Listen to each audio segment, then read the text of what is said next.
We're going to start our meeting. It is 7:10. Welcome to the Windham Board of Education meeting for tonight.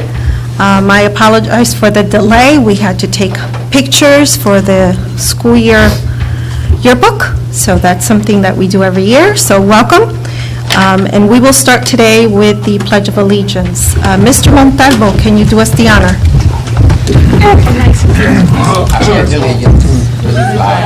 United States of America, and to the republic for which it stands, one nation, under God, indivisible, with liberty and justice for all.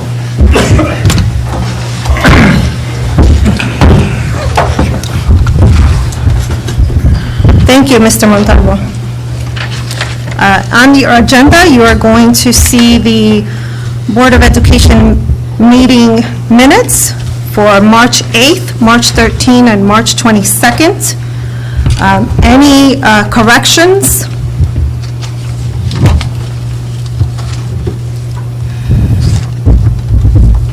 There's not. Hearing none, they stand as approved. Next is public comment. And we have Mrs. Shannon Byrne. Miss. Welcome, Shannon. If you can sit right there and just put the mic forward so we can hear. Welcome. Hi. My name is Shannon. My son, Eric Grimm Jr., goes to North Windham Elementary. We moved here in October of 2016 from San Diego, California. I had just gotten divorced, and so I moved in with my grandparents, and I was actually really excited for him to go to North Windham because that's where I went, that's where all my friends went, so it seemed amazing. And everything was great until about December or January. He came off the bus one day, and I noticed that his eye was red, and so I asked him what was wrong, and it had turned out that one of the boys on the bus had punched him. And I continued to ask him. He wouldn't tell me who it was. And then as the day went on, he finally told me who it was. We didn't know which bus stop he was at. And then as... Ma'am, this is not a Board of Ed issue. That is, we do policy. What I would recommend for you to do is to talk to the superintendent about this issue because it has to do with bullying.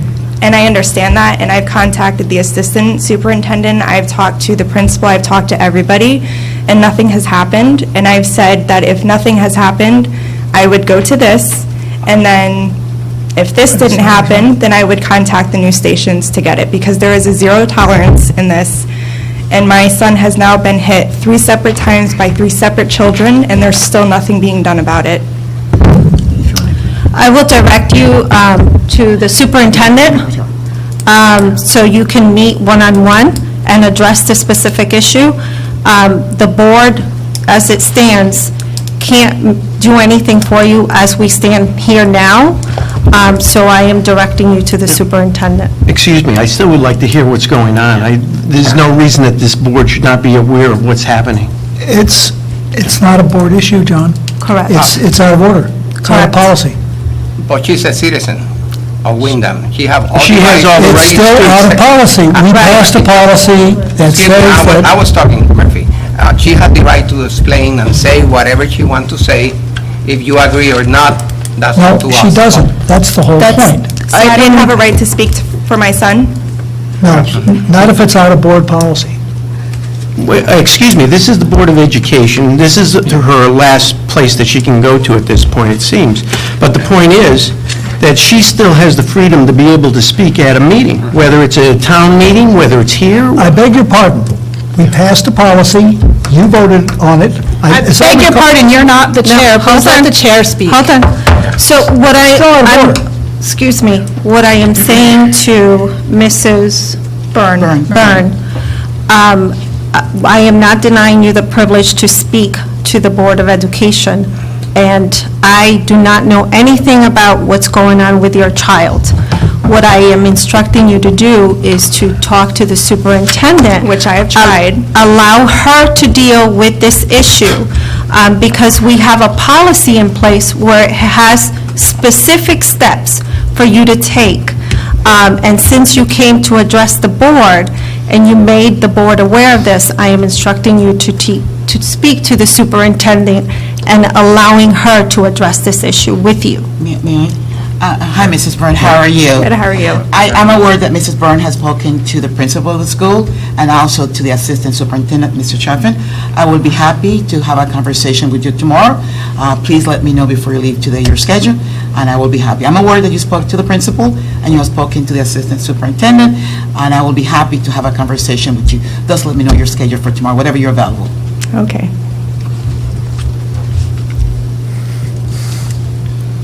Can I just get up and get her number? Absolutely, Is it on the yes. sign-in sheet? Thank you, yes. It's on the sheet. It's right here, and her email, And her email? yes.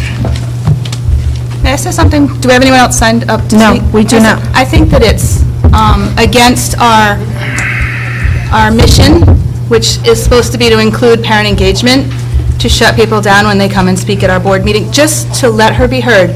Thank you.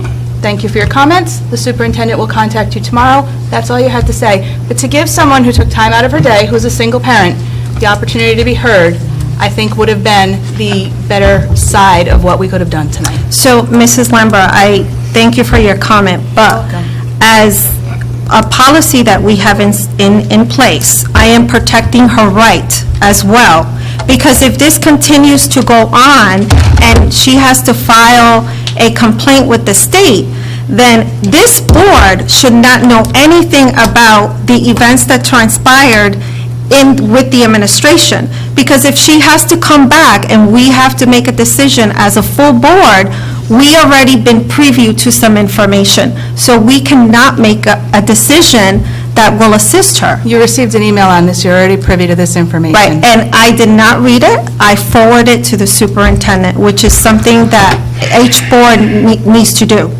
Okay. I disagree respectfully. That's okay. So I, as chair, I'm protecting her right. That's what I'm doing. Okay. I would like to point out that we did debate this policy. And the bullying policy? We're not required to have any public comment at all. Oh, I know that Okay. you believe that. That is the statutory, it's statutorily accurate. We're not required to have any public comment at all. We aren't, but I think we're obligated to go above and beyond what we're required to engage our community and to hear their We concerns. had a policy, we debated it. Public comment should be limited to matters that are within the scope of the board. Okay. This one is in the scope of the administration. If the administration isn't taking care of the issues, though, the board should be aware. Well, I'm not saying wait a to minute. Dr. Garcia, I know that you have Wait not a minute. personally spoken to her. Please don't take Hold offense on. immediately. Okay, so we directed what I want Dr. Garcia to do, and we're going to allow her to do that. So next on the agenda is the superintendent's report. Thank you, Madam Chair. I would like to start a recognition, and I know we do have a list of recognition here, but the first recognition I would like to start with is on the second page, and that's North Windham School Cafeteria, and Mr. Eric Ball is here to receive that honor. I want to congratulate Holly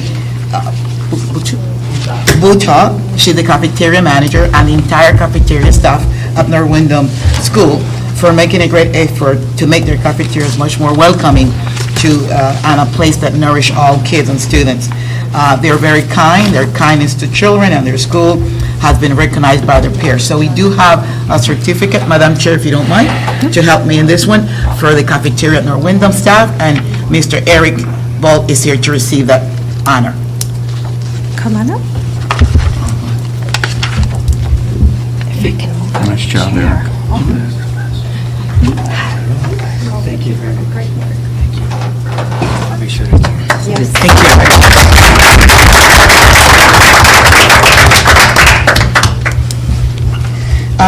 There's lots of recognition. I'm not going to go through all of them. Those a highlight, and you can read the others. Do want to say the MAVE conference took place on the 24th, 25th of March, and this one is what a great honor. We had 234 teachers from the southern New England area, Massachusetts, Connecticut, and Rhode Island that participated in this conference. Well-performed, well-developed, well-organized, and we want to thank Amy Faismith, Karen Lopak, and also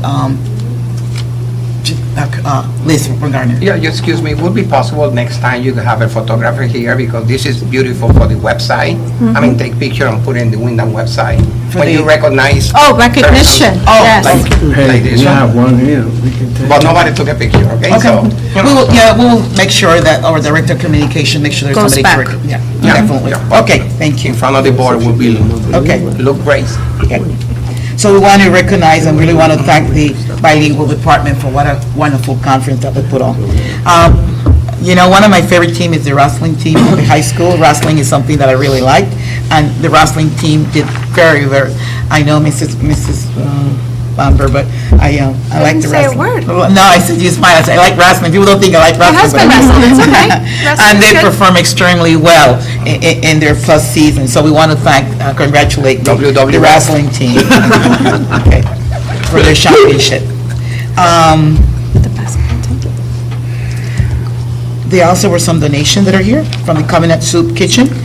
More than $250 in cans were donated to the Cabinet Soup Kitchen, and we want to also thank the before and after school NACHOG who did this donation to the after school.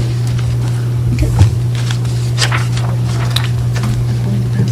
Oh, the boy basketball, I missed that one too. Yes. I'm so much in the wrestling. But the boy basketball also finished second in the ECC division, and so they lost their championship over time, but we want to thank them. And indoor track also won state championship.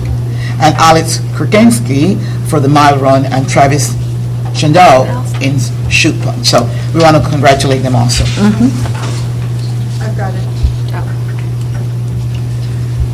Okay, so we continue with Charles Barrow STEM Academy. As you know, the lottery took place on March the 29th at Windham High School. There were 657 total applicants for the lottery. 599 applicants are from Windham students, and 138 are from out-of-district applicants. The results were posted on March 31st by 4 o'clock on the web, and letters will be sent to the parents in April. Compañeros lottery also took place. I'm not going to go over all of them. There were only 4 spaces available. So again, but there were 12 spaces available on the pre-K 4. So I'm not going to go over all of those, but as you can see, we also had that lottery. And at this particular time, we don't have any late entry seats except for 4th grade that has 7 entry seats. It's summer school. It's time to get ready again for summer school. And we usually have a very active summer school program.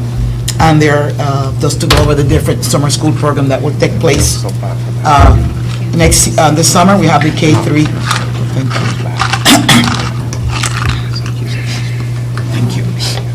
Thank you. Maybe my ears. Thank you. The K through 3 literacy will be held again at Barrows Elementary School. We expect to have about 300 kids that participate in that program.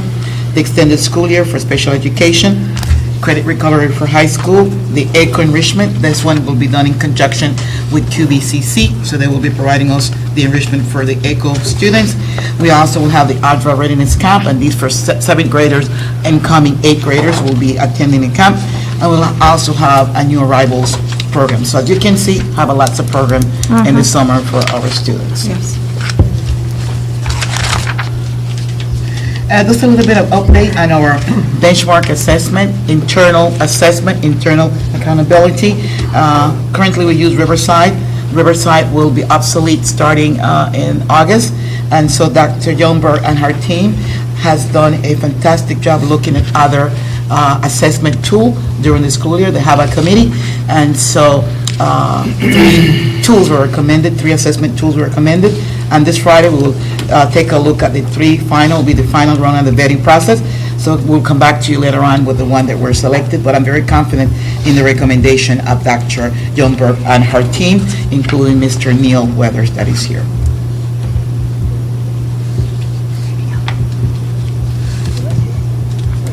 I just want to give you the graduation dates also to put it in your packet. We will remind you, but in case, if you could just put these on your agenda, here are the graduation dates and time. As you know, we had to move those because of the snow days, so we have to make some changes there. We had to move a board meeting accordingly? The June, the June one. We We have to meet the board meeting in June, yes. So there is a graduation date that is a board meeting. I think that's the middle school? Yes. Yeah, and so we thought that it was easier to move the board meeting than the Right. graduation for the parents. Right. So we do have to come up to a consensus of what day you want to have that board I meeting. thought you already, Yeah, there was already an email on it. Yeah, we did send it out, yeah. Yes. And pardon me, but I Should have thought, asked, received it. we did send it out. Yes. moved it to the previous week, didn't we? Yeah. Yes. Yeah. We thought it was much easier to move board Yes. meeting Has that that. been updated on the website as well? Margaret?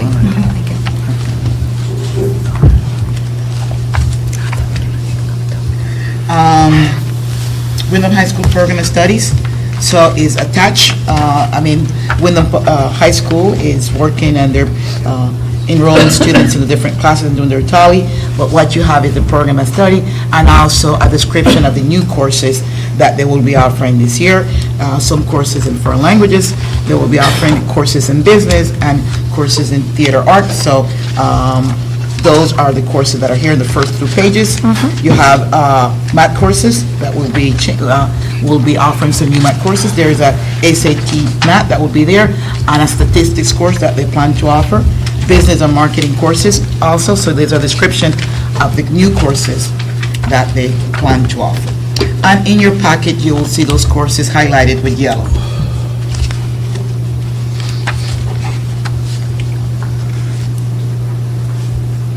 Following, there's a list of vacancy of staffing for next year.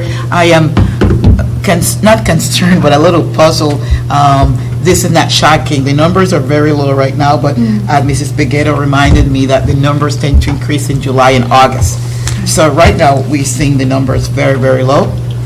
But we know that after July and August is when these numbers just jump. But I just want to give you a little indication of where we are so far this year. Thanks to the board member that attended the Parent and Community University. What a great event. This year, much larger number than the 3 previous events, regardless of the weather. And there is a twist in this year program, the one that took place last Saturday. The program was designed by a advisory committee of parents. So when the program started, the central office members were the one that designing the program. Now we're able to turn that program over to the parents, and the parents have their own advisory group, and they were the one that decided what needed to be done and what classes, etc. So we will continue that tradition now, moving that to the parents. And you have in your packet a first reading for the wellness policy, and everything that is highlighted in blue is new to the policy. I think Mr. Flores will talk about that in his report. And you also have another policy that I want you to pass for this time, because I want to bring an addition to that policy, the policy 3280, that deal with gifts, grants, and gift and grants. So we want to bring some more addition to that policy in the next meeting, the 3280.1. So I just want you to have that, but you can pass that for tonight, first reading. We'll bring it back to you again as a first reading, right, Janet? For first reading, next meeting, that's correct? Yes. Yes, because we want to Because we're add making changes. 32.8, right, Okay. to that policy. And that's it, Madam Chair. Okay. So we're moving right along. Next on our agenda is the committee reports. Finance and Audit Committee. we have a meeting with the Board of Finance on the 29th, where the Board of Finance will consider whether or not to forward the board's budget as it is, or to make modifications to it. So that's will be an important meeting of the Board of Finance. The Finance and Audit Committee will meet on the 21st, that's our next board meeting, is that right? 26. 26. The 19th. 19th, I'm sorry, 19th. We'll meet at 6 o'clock on the 19th in Conference Room A. Okay. And Mr. Johnson will give us the third quarter statistics. Okay. Next is School Planning and Design Committee. Mr. Kalajian. We have a committee tomorrow evening, Thursday. Yes.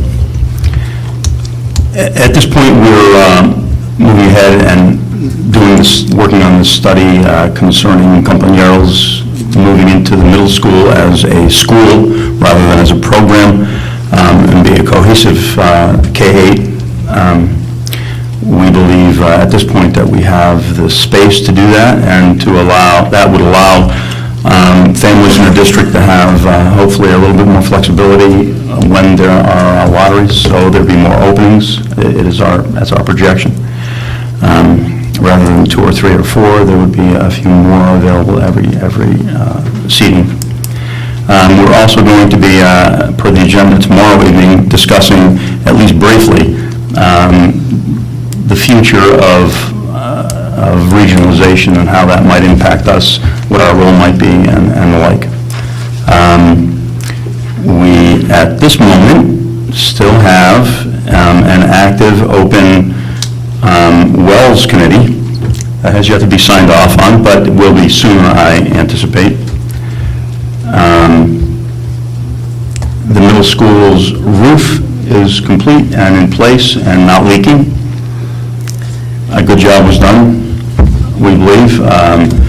The cogen and PV process, the microgrid, as it were, is up and running, and 99% of the bugs have been worked out of the system. Any glitches that there were are being addressed by the contractors, and we're moving right along, and that should be complete very soon.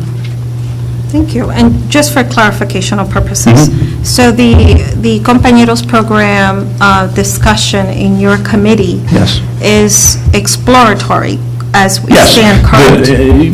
Yes, for clarification purposes, the School Planning and Design Committee's charge is to look at, from a number of different sources, potentially, changes, modifications to the programming and the footprint, the buildings, the use of our buildings within the district on an ongoing basis. So a cohesive Compañeros program, as one example, has been talked about within the district for a number of years, off and on as a wish list, if you will, the pros, cons, and the like, and that's the purpose of planning and design. And because it's an open forum subcommittee, we've always encouraged the public to come and be part of that, because that's a role of the subcommittees. So yes, it is ongoing. It is moving forward, if you will. We're gathering momentum and information. At this stage, quite frankly, my personal opinion is that Compañeros as a program has been highly successful in every metric that you look at within the district, educationally, socially, culturally, and to turn it into a platform for education, dual language, if you will, I think is a very positive thing for this district. So this is a very low-cost, very high-return kind of thing that planning and design is involved in. Yes. Yeah, on those lines, what are the implications? You talk about the Compañeros becoming a school, not a program anymore. So that school will need a principal, right? That school will need administrative personnel. So what are the implications of this? In the course of, it's a great question. In the course of the planning and design components, we're looking at bricks and mortar at this end, and the administrative, structural, logistical components of answering those questions are part of our process as we go on. They're great questions, but I don't have specific answers for you at this point. But I would think it would be considered. Oh, of course. Because there's going to be a projection, there's going to be a cost projection before. Dr. Garcia may have a response.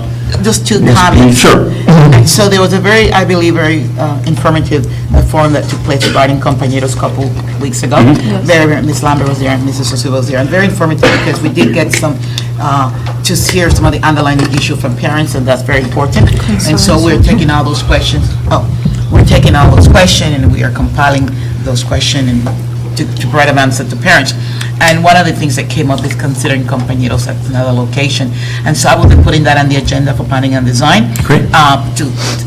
And so Mr. Roach can complete the facility study, and I explained to parents that looking at the middle school as the obvious options because of the space, so they started there, but that the board be willing to look at any options. So I guess Mr. Roach can give you some feedback of options that are possible. So we will be putting that, but again, starting with the middle school, it's very obvious because that's where the space is. It's very, I think in front of your face that you can see the space. To answer Dr. Gomez's question, and that's a very good question, and as we look at program across the country and across the state, we'll look at what will the cost be. And it's not going to be a major cost for us because the compañeros teachers are only compañeros teachers. So that staff is moving. We plan to expand the program. That will be an additional cost. And currently, there are 2 administrators in that school. So if compañeros moves, wherever it moves, it could have one of their administrators. Now, there is something that the board will have to consider, and that's for another discussion, not tonight, but if the compañeros program moves, what will happen to North Windham? I mean, and I believe that years ago when the district developed the master plan, there were different options in there and different discussion. And I wasn't here when the plan was developed, but I do know that there were conversations about the master plan and what will happen. So we'll bring that back to discussion next Thursday for your committee. Certainly, thank you. Thank you. Next is Policy Committee, Mr. Alvarez Flores. Hi, we have a few policies going, and the first one, we're going to start with the wellness policy that we just presented to you guys for first reading. That's been a lot of changes, so the changes that I highlight for you guys, and there is just to comply with the USDA guidelines for the dietary and different things, and he just making major changes in that policy for upgrading, bring it to the update for the guidelines, the new guidelines of the USDA. The other one, it was the gift, grants, and banquet policy, but Dr. Garcia said they want to add more to it. But briefly, what is the legislation makes some changes to it for the gifts and everything. They have to be There's paid by protocols. some protocols. They changed it. They went from $1,000 or $500, and now $500, right. the Dr.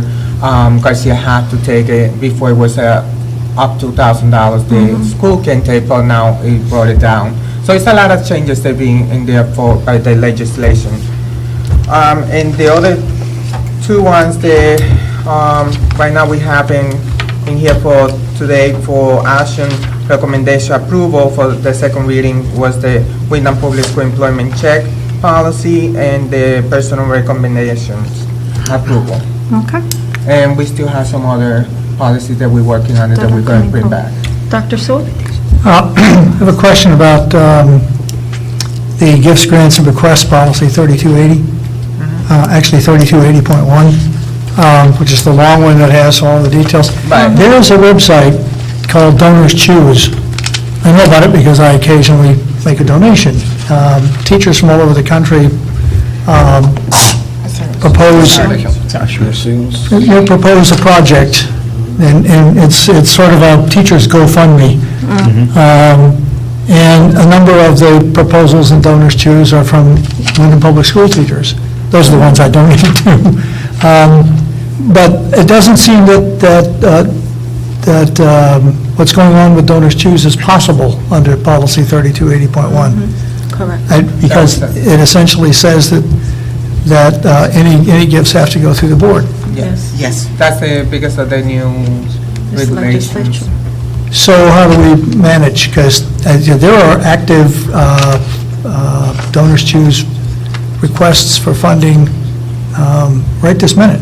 In fact, I got an email or so in the last week or two pointing out that, one of the Windham school teachers is asking for support for a project. So how do we deal with that? They have to go through the principal of the Yeah. school. So I guess once you approve this policy, we'll make it available and inform the staff. There's a lot in this policy. It's the donation through the crowdfunding. There's a lot in this policy.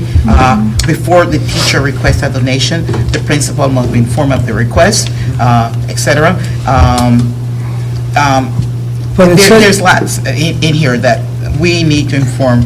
But what I was looking for was where does it, because the way the policy is written, the principal can't approve a gift either. Well, the principal can approve, and that's what we're going to bring to you. Up to 5 Up to 500. $500. for the new legislation. Exactly, up to $500. Right. That's the new. Well, some of those GoFundMes are several thousand. Right. Yeah, so then they have to That's go through the separate. superintendent. Donors choose. They have to go Well, through the- actually, the policy says it has to come to the board. Well, in the If it's $2,000 or $3,000? Yes, it's more than that, then they have to come to the And none of them are more than $1,000. It's a scale. It goes by a scale. Up to okay. 500, and then.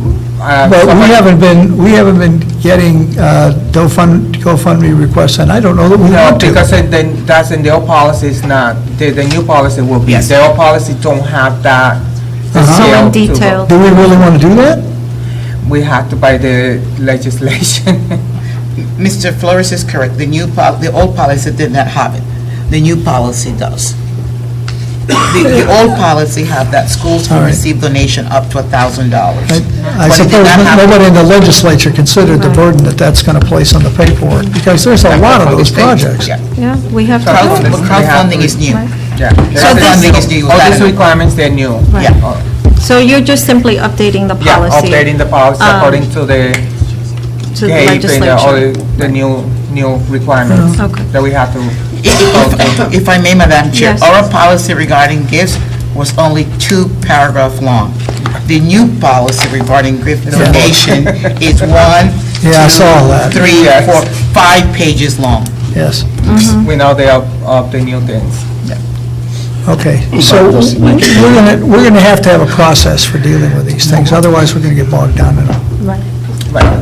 So this one's going right back to you, Yeah, correct? This is the that- policy. This one is Okay. going back because Dr. Garcia said that we have to add more, the find out. The 3280.1. So, Point one. that's new for me right now, so in the next meeting, we're gonna address that and find out, get to all the details and bring them back to you guys. Okay. All right, well, thank you. You're welcome. Executive committee has, oh, Okay, I sorry. have a question for the wellness. Go ahead. On B, I was wondering, are we hiring lunch policemen? Because you cannot have soda of any beverage unless it contains 100% fruit juice on the grounds an hour prior or an hour after the end of the day. Yeah, How do you come up with that? that's because of the USDA. USDA. It's USDA. You're telling me the federal government's telling you that if you are a parent and it's fine to send, Yeah. but If you are receiving funding, From the you federal cannot, you government. have to comply with this regulation. I understand the school not selling them, but if a child comes to school, the parents pack the bag. Boys, yeah. Okay, then what is the penalty if you get caught with a illegal can of soda? Have you seen the Hunger Games? And that's where I think this country's going. So It's just a launch pad. Contraband. So I don't think, and I'm guilty because I pack gummy bears to my daughter, gummy bears. Oh, So- no, no, So I- it doesn't meet the nutrition value here, I'm guilty.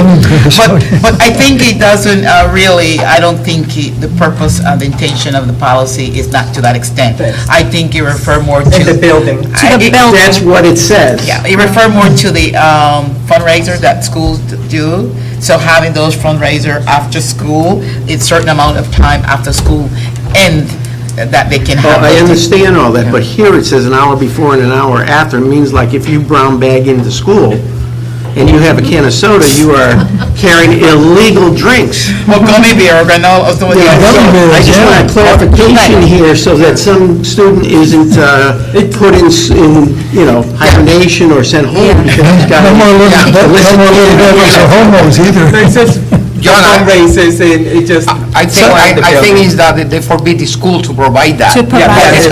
the parent can give the kid whatever they But want. that- I understand that, but it's not clear here. Yeah, It's not- it says, that policy, yeah, I know, but that policy for the school, not for the parents. No, it says anything on the school grounds. Yeah. It's clear. He's right. It says anything on the school grounds. And anytime. Valid point. Anytime, yeah. So, Mr. French, that's a very valid point. Wow. So, you're right. So I don't think that policy, maybe it can be revised Yeah. to be specific, adjusted, so that way it's not misinterpreted. Yeah, we work in it. Yeah, it needs to be that we're talking about consumables that are provided by the school, through the school, or its vending machines. Correct. Yeah, I totally agree with that. That's not what it says here. Yeah, I know. We'll change We need, you're right, we need that. We're living in a society that approves recreation marijuana. That will be allowed before the can of soda. Technically, wine is 100% juice. Wine is 100% juice, I'm okay. This is something else. Okay, so moving right along, the executive committee has not met, and we will not be meeting this week as well. And next on the agenda is action item. So the recommended approval of the second reading of the Windham Public Schools employment check policy. I need a motion. It's an action item. So moved. Second. Any further discussion? All those in favor? Aye. I'm going to abstain. Dr. Sewell abstain.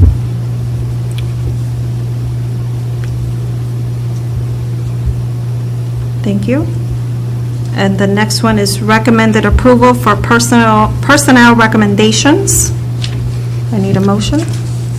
Recommend we approve the personnel recommendations in reference 5. Second? Any further discussion? I would just like to say that under resignations, there are a couple that are heartbreaking to me, most specifically because I have a high schooler, is Ms. McIntosh. She has been here for quite a while, probably as long as I've had children here, and she has been a huge asset to the district in the guidance department. Always there to answer questions whenever we need to, always proactive, always following through on things, and I'm sad to see her go. I know that her family is moving To Virginia. right? Okay. And that this is what's best for her and her family right now, but I would just like to say that I'm sad to see her go. Well, thank you, Mrs. Lambert. So all those in favor? Oops, sorry. That's favorable. Thank you. Next on the agenda, we have public comment. I don't believe we have any. draft. Mrs. Zuba, can I Yes. just say something? Absolutely. I might be shut down because it's not an action item, but I just want to say that I'm really disappointed in how we handled Ms. Burns. I guess I'm not looking for a discussion on this, but as board members, when we have a parent who is at their wit's end, they don't know where else to go. And when the public already has a really negative opinion of the board, and we have a mother who's standing up here saying that her son is being bullied repeatedly, and then we shut her down, we don't even hear her out, that makes us look really bad. And I understand that there's policy, but as, I can't remember if it was John or Tracy mentioned, we could have just heard her out and then redirected her, but otherwise, that was just really bad. And I feel terrible for her, but. Oh, thank you. So maybe we need to reconsider how we handle things with that, but I'm just really disappointed. I do too. What happened? I do too. When you take the freedom of speech to a person, that's bad, okay? That's not good for the community and the board and anybody else. Everybody has the right to say it, unless they are not polite, then will be something different. But when somebody that's polite and try to speak, we show her that we are the one that were not polite, as she was, and that's the way I feel, regardless of the policy, okay?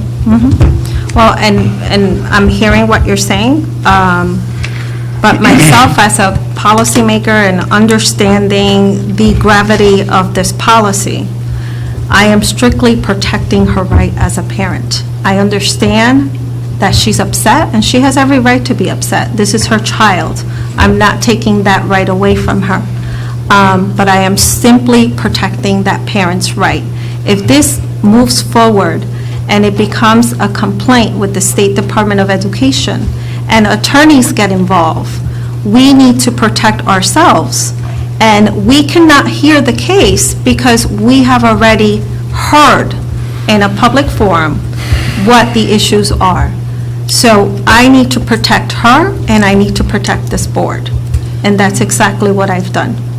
And I understand that, but I guess then my other maybe question of how to handle this is, so then when the public sends us emails, I'm supposed to ignore an email from an upset parent because I don't want to become privy to the information? So I guess then we should make yes. that public. That if Absolutely. you were out there in the public, then please don't email me with any of your concerns. Right. So. That sounds ridiculous. Yeah, Right. absolutely. It is. So when it becomes, what I'm recommending any board members to do is when it's something very sensitive, such as bullying, what I technically do is refer it directly to the superintendent and let her administrative staff deal with it. I don't address the parent because I say to Dr. Garcia, this is coming to you, this parent contacted me, this is the issue, this is coming to you. I let her address the issue. And I have to remind board members, we do not run the school system. That is the superintendent's job. We're policymakers. That's what we are here to do. When it comes to the business of the district, that is the Dr. Garcia's purview and her administrative staff. That's their job. So again, I'm not ignoring our constituents because we all have them, but we have policies, we have protocols that we have to follow. And as well as the administration and Dr. Garcia, and we have to stick to that. May I? Yes. Probably the hardest thing, Mrs. Lazard, since you raised this issue, that we've dealt with and will deal with as board members and neighbors of people who come here, is they receive advice from all kinds of sources. And very often, if not always,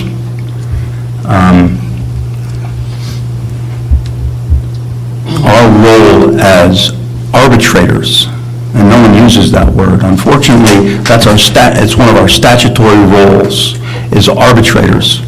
And Mrs. Osuga is correct in as far as she has gone. It is our statutory responsibility to the citizens of the district and our fiduciary responsibility to the board to be in a position where we can arbitrate. If we hear the particulars of a specific grievance, then we make it very difficult for us, in the face of a lawsuit, to have been impartial. So the policies in place are there to protect the parents and the children of the district, to protect the citizens of the town and our fiduciary responsibility to them. This is not a game. This is not civics class. This is a $60 million business of advocacy. And as I said, I find it difficult personally to not listen to a parent who's in distress. But it's hard for them to recognize sometimes that they have to exhaust the chain of command and get to the superintendent before they've exhausted redress, and then come to us through her. Because we have one employee and a whole district to protect, and that's what those policies are for. And shutting down a parent who has gotten to us on public comment, and I think you and I were beginning to have a part of that conversation earlier, is difficult. The back of the agenda describes to everyone what should not come here. So again, I personally always struggle with this, and I understand your sensitivity to it specifically, but we have to be very, very careful in this area. Yes. Yes, Dr. Su. I think we all also need to understand this is not a freedom of speech issue. Freedom of speech essentially says the government can't tell people what to say, but it doesn't require that people have an opportunity to use somebody else's facilities to say whatever it is has to say, right? That's why we're not required by statute to accept comment from anybody about anything. We do about the issues that the board deals with, which are policy issues. I think I agree with Mrs. Lassard that we need to have a kinder, gentler way of interrupting things that are out of order. So we need to think about that, but it is out of order, right? So we have to find a way to deal with that. And I also agree with you that, yes, our email addresses are posted on the web, and people do send us emails, and emails don't always deal with policy issues. Correct. And so we may be aware, or heck, sometimes you're aware in the grocery store, somebody comes up, so you can be aware that an allegation exists. But we have to stop Not the details. and try and stay as far removed from the specifics of exactly what's transpired and what's been done about it, because we may in fact be essentially dealing as an appeals board at some point in the future. If I may, and I'm certainly not directing the superintendent, and Mrs. Lambert, Mr. French, and Mrs. Lassard, Mr. Montalvo, have made a great point. But I think that this would be a great opportunity to exercise our communications department and creating a communications model to educate the citizens of the town on what their role is and how they go about exercising fully their protections administratively, and where that stops and how we fit into that. Because that might be effort and money well spent in communications so that this does not occur. Right. While it, in fact, you're correct, doesn't look good. Right. May I say something? Sure. What bothered me, it is that we have two public comments. The first comment is wide open. The second public comment, we have to do with the agenda. But the first one, when we get somebody, a parent or whatever, and they start talking, we as a board, we just have to listen. I don't think the young lady was aware of the whole policy. But Right, the issue is no exactly. longer the policy no more. The issue is her right to speak, her right as a taxpayer, as a member of this community, to say something. And she was saying it in a positive and polite way. We have so many other speakers here that have been belligerent, and we have listened to them for the 3 minutes, because that's all we can give them, 3 minutes. All you can say, wait for the 3 minutes, say your minutes out, your time is out, and that's it. But we have to listen to them, and that's the beef that I have. Not with the policy, because I understand the policy. Ms. Lassard?